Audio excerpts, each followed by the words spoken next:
Hello guys, welcome back. ഇവിടുന്നായിരുന്നു തുടക്കം, ഇതായിരുന്നു ആദ്യം ഇടേണ്ടിയിരുന്നത്. പക്ഷേ ആ ഒരു സമയം എന്ന് പറയുന്നത് അതിനുള്ള സമയമോ സന്ദർഭമോ സാഹചര്യമോ മാനസികാവസ്ഥയോ ഒന്നും ആയിരുന്നില്ല. വേറൊരു തരം സാഹചര്യത്തിലൂടെയാണ് കടന്നു പോയത്. എന്തൊക്കെയാണെന്ന് പറയുകയും ഞാൻ പറയാം. അപ്പോൾ വീഡിയോ സ്കിപ്പ് ചെയ്യാതെ കാണാം. അപ്പോൾ നമ്മുടെ തുടക്കം എന്ന് പറയുന്നത് ഓച്ചിറ വൃശ്ചികത്തിൽ നിന്നാണ്. അപ്പോൾ ഈ ഒരു സംരംഭം 6 മാസങ്ങൾക്കിപ്പുറം നമ്മൾ സക്സസ്ഫുള്ളി നിൽക്കുമ്പോൾ തുടക്കത്തെക്കുറിച്ച് പറയണമല്ലോ. ഇന്നിപ്പം വൃശ്ചികം തുടങ്ങുന്നതിന് മുമ്പ് ഒരു വെള്ളിയാഴ്ച പള്ളിയിൽ നിന്ന് വിരിഞ്ഞിട്ടാണ് നമ്മൾ ഷോപ്പ് ഓപ്പൺ ചെയ്യാമെന്ന് തീരുമാനിച്ചത്. അപ്പം ഫുഡൊക്കെ കഴിച്ചിട്ട് നമ്മൾ അങ്ങോട്ട് പോകാൻ വേണ്ടി റെഡിയായിട്ട് നിൽക്കുകയാണ്. കുറച്ച് സാധനങ്ങളൊക്കെ അങ്ങോട്ട് കൊണ്ടുപോകാനുണ്ട്. കുറേ സാധനങ്ങളൊക്കെ കൊടുത്ത് വിട്ടിട്ടുണ്ടായിരുന്നു. അപ്പോൾ കടയൊക്കെ അവരവിടെ സെറ്റാക്കി വെച്ചേക്കാണ്, ഓപ്പൺ ചെയ്താൽ മാത്രം മതി. അപ്പോൾ ഉമ്മ ഇവിടെ ഇങ്ങനെ സെഡായിട്ട് ഇരിക്കുകയാണ്. വേറൊന്നുമല്ല, ദുബൈയിലുള്ളായിരുന്ന ജോലി കളഞ്ഞിട്ട് എല്ലാവരും നാട്ടിൽ വന്ന് ഇങ്ങനൊരു കാര്യം, ഇങ്ങനെ ഒരു റിസ്ക് എടുക്കുമ്പോൾ ഇത് എന്തായി തീരുമെന്നുള്ളൊരു ആശങ്കയാണ്. ആ ഒരു ആശങ്ക നമുക്കും ഉണ്ട്, പക്ഷെ പുറത്ത് കാണിക്കാൻ പറ്റില്ലല്ലോ. അപ്പോൾ നമ്മൾ എന്തായാലും ഒരു കാര്യം തീരുമാനിച്ചിറങ്ങി. അപ്പോൾ അത് നല്ലതോ ചീത്തയോ എങ്ങനെ ആയിക്കോട്ടെ, അത് മുന്നോട്ട് പോകുക എന്നുള്ളത് മാത്രമാണ്. പിന്നെ ഞാനിതിൽ നിന്ന് പഠിച്ച കാര്യം, വളർത്താനും തളർത്താനും ഒക്കെ ചുറ്റും ഒരുപാട് ആൾക്കാരുണ്ടാവും. അപ്പം നമ്മൾ വളരുക എന്നുള്ള ഉദ്ദേശത്തോടു കൂടിയാണ് നമ്മളൊരു കാര്യത്തിലേക്ക് ഇറങ്ങിത്തിരിക്കുന്നതെങ്കിൽ നമ്മൾ വളരുക തന്നെ ചെയ്യും. അതിൻ്റെ മുന്നിൽ ഒരുപാട് പ്രതിസന്ധികളൊക്കെ വരും, നമ്മൾ ഒരുപാട് കഷ്ടതകളൊക്കെ അനുഭവിക്കേണ്ടി വരും. പക്ഷെ എന്നിരുന്നാലും നമ്മൾ ഗിവപ്പ് ചെയ്യാതെ മുന്നോട്ട് പോയാൽ സക്സസ് എന്ന് പറയുന്ന സാധനം എന്തായാലും നമുക്ക് ഉണ്ടായിരിക്കും എന്നുള്ളത് ഞാൻ ലൈഫിൽ പഠിച്ചത് ഈ ഒരു സംരംഭത്തോടു കൂടിയാണ്. അപ്പോൾ അത് ഇന്ന് ഇത് ഓപ്പൺ ചെയ്യണം എന്ന് മാത്രമേ ഉള്ളൂ, ജസ്റ്റ് ഉദ്ഘാടനം ചെയ്യണം, നല്ല സമയം നോക്കി ഉദ്ഘാടനം ചെയ്യണം എന്ന് മാത്രമേ ഉള്ളൂ. കച്ചവടമൊന്നും നമ്മളിന്ന് പ്രതീക്ഷിക്കുന്നില്ല, കാരണം ജസ്റ്റ് ഓപ്പൺ ചെയ്താൽ മാത്രം മതി. നാളെ തൊട്ടാണ് കച്ചവടം നമ്മൾ ഉദ്ദേശിക്കുന്നത്. പക്ഷേ അൽഹംദുലില്ലാ നമ്മളൊന്ന് ഉദ്ഘാടനമൊക്കെ കഴിഞ്ഞതിന് ശേഷം ഷോപ്പ് ഓപ്പൺ ചെയ്തപ്പോൾ കുറച്ച് കച്ചവടമൊക്കെ അത്യാവശ്യം ഉണ്ടായിട്ടുണ്ടായിരുന്നു. അപ്പോൾ നമുക്ക് കുറച്ച് കോൺഫിഡൻസ് ഒക്കെ കിട്ടി. കാരണം ഈ ഒരു ഷോപ്പിന് ഏകദേശം 1 ലക്ഷത്തിന് മേളിൽ റെൻ്റ് ഉണ്ട്. പിന്നെ അത് മാത്രമല്ല, സ്റ്റാഫിൻ്റെ കോസ്റ്റ്. നമ്മൾ ഈ ഒരു ഷോപ്പ് ആദ്യമായിട്ട് തുടങ്ങുന്നതുകൊണ്ട് ഈ കടയിലുള്ള ഏറ്റവും സാധനങ്ങൾ നമ്മൾ സ്വന്തമായിട്ട് പുതിയത് വാങ്ങിയതാണ്. അപ്പോൾ അതിൻ്റേതായിട്ടുള്ള കോസ്റ്റൊക്കെ ഉണ്ടായിരുന്നു. ഫിനാൻഷ്യൽ മാനേജ്മെൻറ്റ് കുറച്ച് സ്ട്രഗ്ലിംഗ് ആയിരുന്നു. അപ്പോൾ അതിന് നമ്മളെ ഹെൽപ്പ് ചെയ്യാൻ വേണ്ടിയിട്ട് ഫിറോസിൻ്റെ ഒരു ഫ്രണ്ടുണ്ട്. അദ്ദേഹം നമുക്കൊപ്പം ഷാർജയിലൊക്കെ ഉണ്ടായിരുന്നതായിരുന്നു. അപ്പം റസാഖ് എന്നാണ് അദ്ദേഹത്തിൻ്റെ പേര്. അപ്പോൾ ഈ ഒരു വീഡിയോയിൽ ഞാൻ അദ്ദേഹത്തെക്കുറിച്ച് പറഞ്ഞില്ലെങ്കിൽ അത് വളരെ മോശമാണ്. ഈ മഞ്ഞ ഉടുപ്പിട്ട് നിൽക്കുന്ന മനുഷ്യനാണ് റസാഖ്. അപ്പോൾ ചായ കൊടുത്ത് ഉദ്ഘാടനം നടത്തുകയാണ്. റസാഖ് ഉമ്മച്ചാക്ക് കൊടുക്കുന്നത്. ഉമ്മച്ച കാശൊക്കെ കൊടുത്തു. ആദ്യത്തെ പേയ്മെൻറ്റ് നമ്മളതേ ബക്കറ്റിലിട്ടു. ദോഷം പറയരുത് കേട്ടോ, ലക്ഷങ്ങളാണ് ആ ബക്കറ്റിൽ വന്നു മാറിപ്പോയത്. അപ്പോൾ അത് ഭയങ്കര ഐശ്വര്യമായിട്ടാണ് ഉമ്മ 10 രൂപ നോട്ട് റസാഖാൻ്റെ കൊടുത്തത്, അതുകൂടെ പറയണം. അപ്പോൾ പുള്ളി നമുക്കിപ്പം സപ്പോർട്ടായിട്ടുണ്ടായിരുന്നു. പിന്നെ ലാസ്റ്റ് മൊമെൻറ്റിൽ നമ്മൾ ഫസ്റ്റ് സംരംഭം ആകുമ്പോൾ എന്തായാലും ഒരു സ്ട്രഗ്ലിംഗ് ഉണ്ടാവും. തുടക്കത്തിലെ എല്ലാവർക്കും സക്സസ് ആവാൻ പറ്റില്ല. സ്ട്രഗ്ലിങ്ങിൽ നിന്നാണ് എല്ലാവരും സക്സസ്സിൽ എത്തിയിട്ടുള്ളത്. പക്ഷേ ആ ഒരു സ്ട്രഗ്ലിങ് ഫിനാൻഷ്യലി ആയാലും ഫിസിക്കലി ആയാലും ഉണ്ടായിരുന്ന ഒരു സ്ട്രഗ്ലിങ് ഹാൻഡിൽ ചെയ്യാൻ പറ്റാണ്ട് പുള്ളി തന്നെ സ്വയം ഗിവപ്പ് ചെയ്തു പോയി. പക്ഷെ നമുക്ക് ഗിവപ്പ് ചെയ്യാൻ പറ്റില്ലല്ലോ, നമ്മൾ സക്സസ്സിലേക്കല്ലേ നടക്കുന്നത്. എന്നെ സംബന്ധിച്ചിടത്തോളം എനിക്ക് ഈ ഒരു സംഭവത്തെ പറ്റിയിട്ട് യാതൊരു ധാരണയില്ലാത്തൊരു സമയമാണ് ഇതെന്ന് പറയുന്നത്. എനിക്കറിയില്ല, ഇതെല്ലാം ഫിറോസിൻ്റെ ഐഡിയ ആണ്, ഇതെല്ലാം ഫിറോസിൻ്റെ സജഷൻസ് ആണ്. അവൻ പറഞ്ഞു ഇങ്ങനൊരു സംഭവം ഉണ്ട്, ഇതിൽ ഇത്രയും ഏണിങ്സ് ഉണ്ടാവും, അല്ലെങ്കിൽ ഇത് നല്ലൊരു മാർക്കറ്റിംഗ് സൈഡാണെന്നൊക്കെ പറഞ്ഞപ്പോൾ എനിക്കത് ഓക്കെ ആണെന്ന് തോന്നി. ഞാൻ അവൻ്റെ ഒപ്പം കൂടി എന്നുള്ളതല്ലാതെ എനിക്കിതിനെ പറ്റിയിട്ട് യാതൊരു ധാരണയും ഇല്ല. ഇതിനു മുമ്പ് ഇതിനെക്കുറിച്ച് ആരെങ്കിലും പറഞ്ഞതായിട്ടോ കേട്ടതായിട്ടോ ഒന്നും എനിക്കറിയില്ല. എല്ലാ പ്രാവശ്യവും നമ്മൾ ഉത്സവത്തിന് വരും, വല്ലതും വാങ്ങി കഴിക്കും, റൈഡൊക്കെ കാണും, വീട്ടിൽ പോകും എന്നുള്ളതല്ലാതെ ഇതിൻ്റെ പിന്നിൽ ഇത്രമാത്രം ലക്ഷങ്ങളുടെ കളികൾ ഇവിടെ നടക്കുന്നുണ്ട്, അല്ലെങ്കിൽ ഇത്രമാത്രം കാര്യങ്ങൾ ഇതിൻ്റെ പിന്നിലുണ്ട് എന്നുള്ളത് എനിക്കിത് തുടങ്ങിയതിന് ശേഷമാണ് മനസ്സിലായത്. അപ്പോൾ പക്ഷേ കഷ്ടപ്പാടെന്ന് പറയുന്നത് നമ്മൾ കഷ്ടപ്പെട്ടാലേ നമുക്ക് എന്തും കിട്ടുള്ളൂ. പക്ഷേ ഇതൊരു നോർമൽ കഷ്ടപ്പാടല്ല, ഇത് കുറച്ചധികം കഷ്ടപ്പാടാണ്. പിന്നെ ഞങ്ങൾക്ക് ഏറ്റവും കൂടുതൽ എന്താ പറയുക, ചലഞ്ചിങ് ആയിട്ടുണ്ടായിരുന്നത് എല്ലായിടത്തും സ്റ്റാഫും അതുപോലെ കൂടുതലും ഇതിനകത്ത് കുറച്ച് ഏജ്ഡ് ആയിട്ടുള്ള ആൾക്കാർ, ഇതിനകത്ത് വർഷങ്ങളായിട്ട് ചെയ്തുകൊണ്ടിരിക്കുന്ന ആൾക്കാരും അങ്ങനെ സീനിയേഴ്സായിട്ടുള്ള ആൾക്കാരുടെയൊക്കെ ഇടയിലാണ് നമ്മൾ കൊണ്ടുവന്ന് ഇങ്ങനൊരു ഷോപ്പ് ഇട്ടത്. അത് മാത്രമല്ല, ഞങ്ങൾ ഫാമിലി ആയിട്ടാണ് ഇത് ചെയ്യുന്നത്, ഞങ്ങൾ ലേഡീസ് ഉണ്ട്. ഇതൊക്കെ ഞങ്ങൾക്ക് ചലഞ്ചിങ് ആയിരുന്നു. പക്ഷേ അൽഹംദുലില്ലാ വളർത്താനും തളർത്താനും ആൾക്കാരുണ്ടെന്ന് പറയുന്നത് പോലെ വളർത്താനും തളർത്താനും വേണ്ടി ഒരുപാട് ആൾക്കാർ വന്നിട്ടുണ്ടെങ്കിലും വളർത്താൻ വന്നവരെ മാത്രം കൂടെ നിർത്തി അവർ പറഞ്ഞത് മാത്രം എടുത്തുകൊണ്ടാണ് നമ്മൾ മുന്നോട്ട് പോയത്. ഇന്ന് സക്സസ്ഫുള്ളായിട്ട് നമ്മൾ നിൽക്കുന്നുണ്ടെങ്കിൽ അതിൻ്റെ പിന്നിൽ ഒരുപാട് ആൾക്കാരുടെ ഹെൽപ്പ് ഉണ്ടായിരുന്നു. പിന്നെ ഒരുപാട് ആൾക്കാർ നമ്മളെ എന്താ പറയുക ഈ ഒരു നമ്മളെടുത്ത ഷോപ്പിൻ്റെ ആ ഒരു ലൊക്കേഷൻ കൊള്ളില്ലെന്നും അങ്ങനെ ഇങ്ങനെയൊക്കെ പറഞ്ഞ് ഒരുപാട് പേര് തളർത്തിയെങ്കിലും നമ്മൾ അവിടെ ഒന്നും തളരാൻ നിന്നില്ല. നമ്മുടെ മുഴുവൻ എഫേർട്ട്, ഞങ്ങൾ ഫുൾ ഫാമിലി എല്ലാ ആൾക്കാരുടെ എഫേർട്ട്, ഞങ്ങളുടെ സമയം, ഞങ്ങളുടെ ഹാർഡ് വർക്ക് അങ്ങനെ തുടങ്ങി എല്ലാം ഞങ്ങൾ ഇതിനു വേണ്ടി ഡെഡിക്കേറ്റ് ചെയ്തുകൊണ്ടാണ് ഇന്ന് ഇപ്പോൾ ഞങ്ങൾ സക്സസ്ഫുള്ളി നിൽക്കുന്നത്. ഇപ്പോൾ സമയമൊക്കെ ഏകദേശം വെളുപ്പിന് 6 മണിയാണ്. ഇത് എൻ്റെ കണ്ണ് കണ്ടല്ലോ, ഇന്നത്തെ ദിവസം ഞാൻ ഉറങ്ങിയിട്ടില്ല. അതായത് ഷോപ്പ് അടയ്ക്കുമ്പോൾ ഏകദേശം 1 മണി 2 മണിയൊക്കെ ആവും. ക്ലോസ് ചെയ്ത് വീട്ടിലെത്തുമ്പോൾ 4 മണിയൊക്കെ ആവും.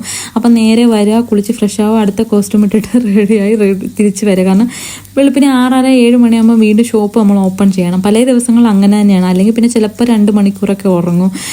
ഫുഡെന്ന് പറയുന്ന സാധനം 3 നേരം ആരും കഴിച്ചതായിട്ട് പോലും ഞാൻ ഓർക്കുന്നില്ല. എപ്പോഴെങ്കിലും കുഞ്ഞുമ്മ ഉണ്ട്, കുഞ്ഞുമ്മ ഇടയ്ക്ക് ഫുഡ് കൊണ്ട് തരാറുണ്ട്. ഉച്ചയ്ക്ക് ലഞ്ചുമായിട്ട് വരും.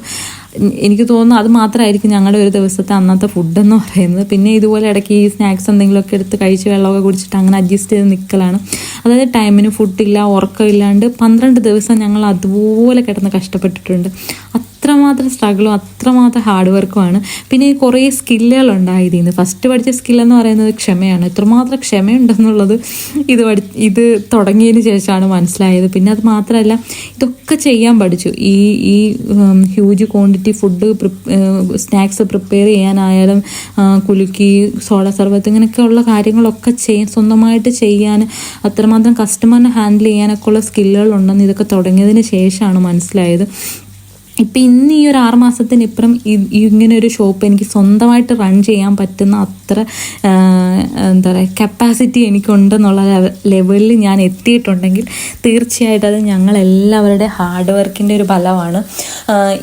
അന്ന് ഞങ്ങൾ ഒരു ഷോപ്പിൽ നിന്ന് തുടങ്ങി ചെറിയ രീതിയിൽ ഞങ്ങൾ ഫിനാൻഷ്യലി സ്ട്രഗിൾ ചെയ്തു എന്നുള്ളത് സത്യമാണ്. പക്ഷെ മറ്റുള്ളവരെ കമ്പയർ ചെയ്ത് നോക്കുമ്പോൾ ഞങ്ങൾക്ക് അത്രയൊന്നും ബുദ്ധിമുട്ടുകൾ ഉണ്ടായിട്ടില്ലെങ്കിൽ തന്നെയും നമ്മൾ ഫസ്റ്റ് സംരംഭമല്ലേ, സ്വാഭാവികമായിട്ടൊരു സ്ട്രഗിൾ നമ്മൾ അനുഭവിക്കും. അത് നമ്മൾ അനുഭവിക്കുകയും ചെയ്തു.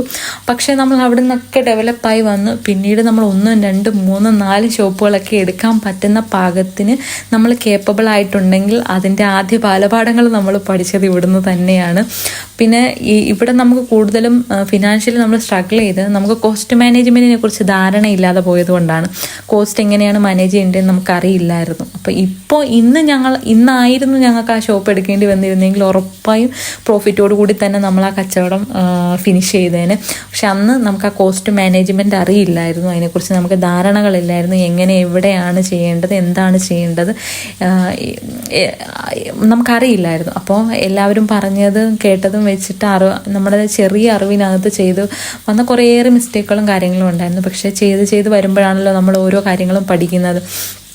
പക്ഷേ ഞങ്ങളുടെ ലൈഫിലെ ഈ ഒരു തുടക്കം എന്ന് പറയുന്നത് ഞങ്ങൾ മാനസികമായി ആയാലും അതുപോലെ തന്നെ ഫിനാൻഷ്യലായാലും സ്ട്രഗിൾ ചെയ്തൊരു 12 ദിവസങ്ങളാണ് ഞങ്ങളുടെ ലൈഫിലൂടെ കടന്നത്. പക്ഷേ ഈ 12 ദിവസങ്ങൾക്കിപ്പുറം പിന്നെ അങ്ങോട്ടുള്ളത് ചിന്തിച്ച് കഴിഞ്ഞാൽ പിന്നെ ഞങ്ങളുടെ ലെവല് ഞങ്ങൾ സ്റ്റെപ്പ് ബൈ സ്റ്റെപ്പായിട്ട് ഓരോ പടികൾ മുന്നോട്ട് കയറിയതല്ലാതെ ഞങ്ങൾ ഒരിക്കലും ഇറങ്ങിയിട്ടില്ല താഴേക്ക്. അത് മറ്റൊരു സത്യമാണ്. ഇവിടെ ഒരുപാട് റൈഡുകളും കാര്യങ്ങളും ഒക്കെ കാണുന്നുണ്ട്. ശരിക്കും ഈ വീഡിയോ എഡിറ്റ് ചെയ്യുമ്പോഴാണ് ഞാൻ ഈ ഒരു ഭാഗങ്ങളൊക്കെ കാണുന്നത്. ഇതൊക്കെ ഞാൻ സ്റ്റാഫിനെ കൊണ്ടാണ് എടുപ്പിച്ചത്. ഇതൊന്നും കാണാൻ പോകാനോ ആസ്വദിക്കാനോ ഉള്ള സമയങ്ങളൊന്നും നമുക്ക് കിട്ടിയിട്ടുണ്ടായിരുന്നില്ല. കാരണം നമ്മൾ ഷോപ്പിൽ തിരക്കാണ്. നമ്മൾ രാവിലെ വന്ന് കയറിയാൽ നമുക്ക് വെളുപ്പിനെയാണ് നമ്മൾ ഷോപ്പിൽ നിന്ന് ഇറങ്ങുന്നത്. അപ്പോൾ ഇതൊന്നും കാണാനും കേൾക്കാനും ഒന്നും ഉള്ളൊരു സ്ഥലമില്ല. സമയവും സന്ദർഭവും ഒന്നും നമുക്ക് കിട്ടാറില്ല. പലയിടങ്ങളിലും നമ്മൾ ഇതിന് ശേഷം ഷോപ്പുകൾ ചെയ്യുമ്പോൾ നമുക്ക് ഇങ്ങനത്തെ എൻ്റർടൈൻമെൻറ്റ്സുകളൊന്നും ആസ്വദിക്കാനുള്ള സമയമൊന്നും കിട്ടാറില്ല. നമ്മളുടെ ഫുൾ ഫോക്കസ് എപ്പോഴും നമ്മുടെ ബിസിനസ്സിലായിരിക്കും, നമ്മുടെ സെയിലിലായിരിക്കും. അല്ലെങ്കിൽ നമ്മളൊരു കാര്യങ്ങളല്ല, ഒരുപാട് കാര്യങ്ങൾ അറ്റ് എ ടൈം നമ്മൾ, അതായത് സാധനങ്ങളുടെ അവൈലബിലിറ്റി, പിന്നെ അതുപോലെ തന്നെ സ്റ്റാഫിനെ മാനേജ് ചെയ്യണം, കസ്റ്റമേഴ്സിനെ മാനേജ് ചെയ്യണം, അങ്ങനെ തുടങ്ങി പിന്നെ ഫണ്ട്, അങ്ങനെ ഒരുപാട് കാര്യങ്ങൾ നമ്മൾ തലയിൽ വെച്ചിട്ടാണ് നമ്മുടെ ഒരു ദിവസം എന്ന് പറയുന്നത് മുന്നോട്ട് കൊണ്ടുപോകുന്നത്. എൻ്റർടൈൻമെൻറ്റിൻ്റെ വേർഷൻ എന്ന് പറയുന്നത് അതൊരു വേറെ ഒരു സെക്ഷനാണ്. അത് നമുക്ക് ബിസിനസ്സുമായിട്ട് ഒരിക്കലും കൂട്ടിക്കുഴയ്ക്കാൻ പറ്റില്ല. അപ്പം നമ്മളിതിൽ ഇറങ്ങിയപ്പോൾ ഒരുപാട് ആൾക്കാർ നമ്മളോട് പറഞ്ഞു, നിങ്ങൾക്ക് എന്ത് ഭാഗ്യമാണ്, ഇനി കുറേ സ്ഥലങ്ങളും കുറേ എൻ്റർടൈൻമെൻറ്റ്സും കാര്യങ്ങളൊക്കെ സത്യമാണ്. ശരിക്കും പറഞ്ഞാൽ ഈ ഒരു ബിസിനസ്സിലായിരിക്കും ഏറ്റവും കൂടുതൽ എൻ്റർടൈൻമെൻറ്റ്സ് ഉണ്ടാവുക, അല്ലെങ്കിൽ എത്ര ഹാപ്പിയസ്റ്റ്. അത് ഞങ്ങൾ ഫുൾ ഫാമിലിയാണ് ഇതിനകത്ത് ഇറങ്ങി തിരിച്ചത്. അപ്പോൾ നമ്മൾ ഫാമിലിയായിട്ട് ഒരു സ്ഥലത്ത് ട്രിപ്പ് പോകുന്നത് പോലെയാണ് ഞങ്ങൾക്ക് ഫീൽ ചെയ്യുക. പിന്നെ ഞങ്ങൾ വർക്ക് ചെയ്യുന്നു എന്ന് മാത്രം, അതിൻ്റെ ഇടയ്ക്ക് നമ്മൾ പണിയെടുക്കുന്നു എന്നുള്ളത്രേ ഉള്ളൂ. പല പല സ്ഥലങ്ങൾ, പല പല ആൾക്കാർ ആസ് യൂഷ്വൽ. പക്ഷേ ഇവിടുന്ന് ഇത് തുടങ്ങിയ സമയത്ത് നമുക്ക് പരിചയമില്ലാത്തതായതുകൊണ്ടുണ്ടായിരുന്ന സ്ഥലങ്ങളും കാര്യങ്ങളും ഒക്കെ നമ്മൾ ഫേസ് ചെയ്തു എന്നുള്ളത് സത്യമാണ്. കുറേ ബുദ്ധിമുട്ടുകളൊക്കെ ഉണ്ടായിട്ടുണ്ടായിരുന്നു. പക്ഷെ ഞാനിതിൽ നിന്ന് പഠിക്കുന്നത്, നമ്മൾ എന്ത് സാഹചര്യം വന്നാലും നമ്മൾ പിന്മാറാൻ പാടില്ല. നമ്മൾ മുന്നോട്ട് തന്നെ പോയിക്കൊണ്ടിരിക്കുക. നമ്മൾ എന്തായാലും ലൈഫിൽ ഒരു ലെവലിൽ എത്തും എന്നുള്ളത് ഇപ്പം 100% ഞങ്ങൾ കോൺഫിഡൻസ് ആണ്.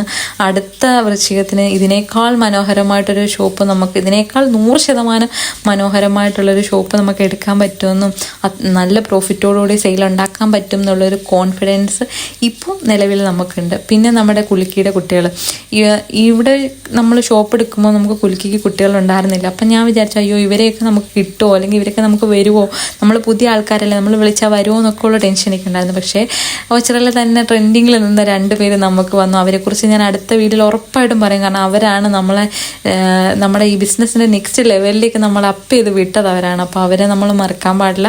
അവരെക്കുറിച്ച് ഞാൻ പറയുന്നൊരു വീഡിയോ നെക്സ്റ്റിലുണ്ടാവും. അവരെയൊക്കെ ഞാൻ ഉൾപ്പെടുത്തിയിട്ട് വീഡിയോ ഒക്കെ എഡിറ്റ് ചെയ്ത് വെച്ചിട്ടുണ്ട്. അപ്പോൾ ഇത് പരിപാടികളൊക്കെ കഴിഞ്ഞാലുള്ള ഞങ്ങളുടെ ഒരു അവസ്ഥ ഇതാണ്. ആകെ കുഴഞ്ഞ് അവശരായി ഭ്രാന്തമാരെ പോലെ ഇരിക്കുന്ന കണ്ടിട്ട്. അപ്പോൾ അവർ വെള്ളമൊക്കെ എടുക്കാൻ പോയിട്ടാണ്. അപ്പോൾ അതൊക്കെ എടുത്തിട്ട് നൈറ്റ് വന്നിട്ട് വേണം ഇനി വീട്ടിൽ പോകാൻ.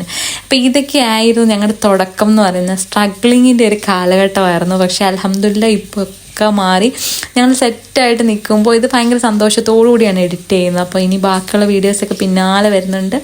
വീണ്ടും മറ്റൊരു വീഡിയോ ആയിട്ട് കാണാം. ബൈ.